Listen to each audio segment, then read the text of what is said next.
m'appelle Madame Ndiaye Rokhaya, je suis la directrice générale de la société MPS, Marketing Printing System.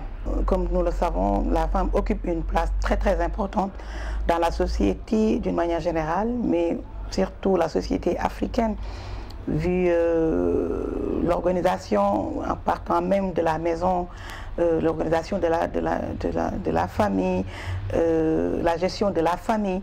La femme occupe une place très importante. Il vient carrément des actrices de développement, que ce soit communautaire ou au plan national ou international. C'est hyper important que les femmes soient autonomes, d'autant plus, comme je l'ai dit tout à l'heure, elles pèsent lourd dans le foyer, même si l'homme est celui qui est censé aller chercher la dépense quotidienne. Nous savons de plus en plus que la femme occupe une place très importante. Donc économiquement, si la femme est autonome, ça en fait que renforcer l'harmonie dans la famille, parce qu'elles vont s'occuper davantage de la famille, en plus de l'organisation qu'elles ont déjà eu à faire de tout le temps. Quand elles sont autonomes économiquement, ça permet de mieux gérer encore la famille. Donc c'est hyper important pour moi pour que les femmes soient autonomes. Des très grandes braves dames qui sont des entrepreneurs à part entière. À part entière, ces femmes vendeuses de poissons, ces femmes tabliers, ces femmes qui se battent tous les jours, très tôt le matin, faire des kilomètres pour gagner leur pain. C'est des braves femmes. On ne peut qu'avoir une pensée pieuse à leur endroit et les encourager sur cette voie qui est très importante, d'autant plus que tout ce qu'elles gagnent, c'est pour la bonne marche de la famille. C'est pour améliorer les conditions de vie de la famille. Et elles sont très organisées. Malgré qu'elles se lèvent très tôt pour aller travailler, elles s'occupent aussi de la maison, elles s'occupent des enfants, elles s'occupent du mari. Vraiment, nous pouvons que leur féliciter et prier pour elles, pour qu'elles aient assez de santé, assez de longévité et plus de moyens pour rester ces braves femmes entrepreneurs qu'elles sont. Oui, il y a beaucoup d'efforts qui sont en train d'être faits par nos gouvernants. C'est toujours jamais assez, on en demande encore.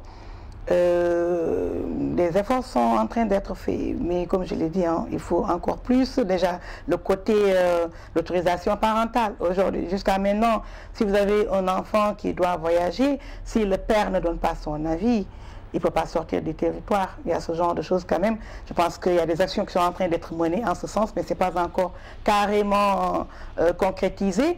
Donc les droits sont là, sont en train d'être respectés, mais on en demande encore que vraiment la femme puisse s'épanouir comme il se doit avec les droits qui lui reviennent.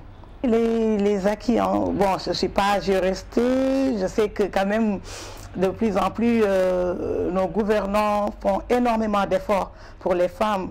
La parité en est une, c'est une bonne chose. De plus en plus, on nous accorde, entre guillemets, quand même certains pouvoirs. Donc, c'est bon, on dit oui et on prie et on se bat pour que ça continue, que la condition de la femme puisse être améliorée de plus en plus. C'est hyper important pour nous. On ne dira jamais que c'est assez, arrêté maintenant, c'est bon, vous avez tout fait, non?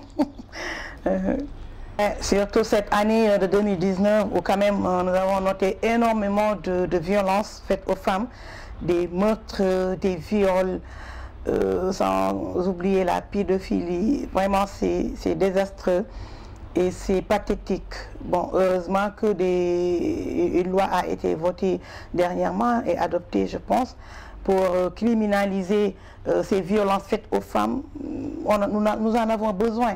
Parce que comme nous le savons, la femme, c'est le sexe quand même faible, quoi qu'on dise, hein, même aujourd'hui, s'il y a énormément de femmes leaders, de femmes chefs d'entreprise, le fait que la femme vraiment est le sexe faible, on ne peut pas le nier. Les violences souvent sont faites envers les femmes et pas envers les hommes. Maintenant, qu'il y ait des lois qui les criminalisent carrément, ça, on ne demande pas mieux. On demande vraiment que ces lois puissent être amendées, appliquées, et que ce phénomène recule carrément, pour ne pas dire disparaître vraiment d'une façon définitive dans notre société.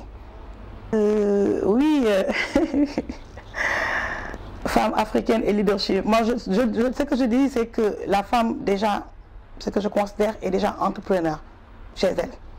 Le fait de s'occuper de la maison, même si on ne travaille pas, qu'on vous donne juste une dépense, on vous donne une somme, et que la femme puisse s'occuper de cette somme en organisant la maison, ce qu'on va manger, ce qu'on va porter, s'occuper carrément de la maison de A à Z, déjà ça c'est une entreprise. En faisant des grossesses, en élevant les enfants, que ce soit des garçons ou des filles, la plupart du temps, c'est la femme qui s'occupe de l'éducation. Donc ça, moi je dis que déjà c'est une entreprise. Maintenant, on est dans une société moderne de plus en plus, les filles vont à l'école, donc les femmes deviennent des entrepreneurs, des intellectuels entrepreneurs ou pas, soit c'est le commerce ou carrément l'industrie, le bâtiment. Ça n'empêche qu'elles gèrent toujours la maison, parce que ça c'est la culture africaine. Donc c'est de vrais leaders qui s'occupent de leur travail, qui génèrent des fonds économiquement, mais qui gèrent en même temps le foyer. Donc moi je dirais que la femme africaine est par essence une femme leader, en plus maintenant d'être chef d'entreprise, carrément gérer une société, gérer une entreprise et gérer la maison, c'est un vrai challenge, c'est un défi, mais que les femmes africaines quand même relèvent.